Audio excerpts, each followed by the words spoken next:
Murali room பார்த்தா ஏர் கூலர்லாம் வச்சிருக்கேன், அது தேவையில்லைன்னு நினைக்கிறேன். அது கதை தந்து வச்சு அதுல தெற்கு காற்று பிரமாதம் வருது.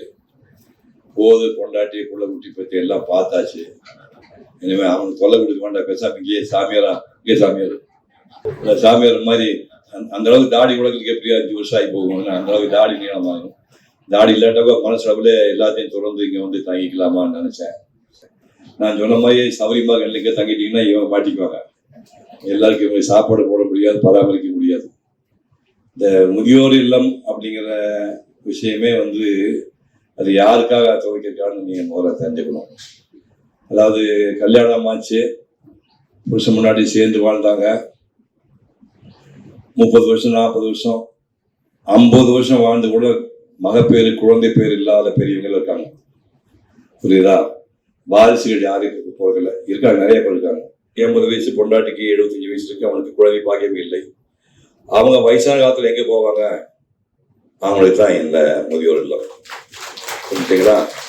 ஒரு ரோட்டு முறை வந்து தங்க முடியாது. அந்த மாதிரி பிள்ளை பேரே எல்லாமே குழந்தை பாக்கியமே இல்லாமல் 80 வயசு 90 வயசு ஆனவங்க ரோட்டில் போய் செத்து போக முடியாது. அது மாதிரி அனாதையாக சாப்பிடாதுக்காக தான் இந்த முதியோர் இல்லத்தை இவங்க ஆரம்பிச்சுட்டாங்க. கடைசி வினாடி வரைக்கும் எங்க அம்மாவை வந்து ராணி மாதிரி வச்சிருந்தேன். அந்த வீட்டில் வந்து பெட்டிச்சாவி அம்மாட்ட இருக்கும். வீட்டில் என்ன சமைக்கணும்னா கூட அம்மா தான் சொல்லணும். பீச்சில் போய் சுண்டல் வாங்கிட்டோம்னா அம்மாட்ட மொத்தத்தையும் 50 விடை கொடுத்துடணும். அம்மா தான் வந்து சம்சாரத்துக்கு எனக்கு பிள்ளை பிரிச்சு கொடுப்பாங்க. மொத்தம் 30 கொடுத்து எங்க அம்மா கோச்சிப்பாங்க. கடைசி மூச்சு வரைக்கும் எங்க அம்மாவுக்கு இந்த பவர் கொடுத்துருந்தேன். கடைசி 1980 வந்து சிவகுமார் கல்வியை கட்ட துவக்கணும். அந்த நாடு எம்ஜிஆர் முன்னாடி எம்ஜிஆர் கையில எங்க அம்மா வந்து செக் கொடுக்குறாங்க. கொடுத்து படம்லாம் இருக்குது.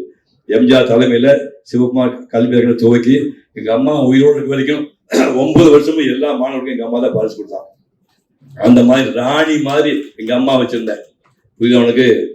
அந்த மாதிரி நீங்க உட்கார்ந்துருக்க நீங்க எல்லாம் அப்பா இல்லாம நான் வாழ்க்கையில என்னதான் நீங்க சம்பாதிச்சீங்கன்னா கூட உங்க அம்மா அப்பாவை போய் அனாதைகளுக்கு கொண்டு விட்டீங்கன்னா அந்த பாவம் உங்களுக்கு சும்மா விடாது. நீங்க நிம்மதியா சாக மாட்டேங்க. நீங்க நிம்மதியா சாக மாட்டேங்க. உங்களுக்கு சொத்து பத்து தாய்மார் கடைசி வினாடி வரைக்கும் கண்களாமா காப்பாற்ற வேண்டியது உங்க எல்லாருடைய கடமை.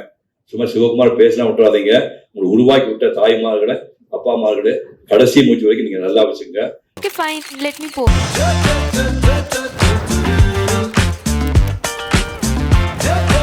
Your jewelries are so nice, ma'am. Thanks.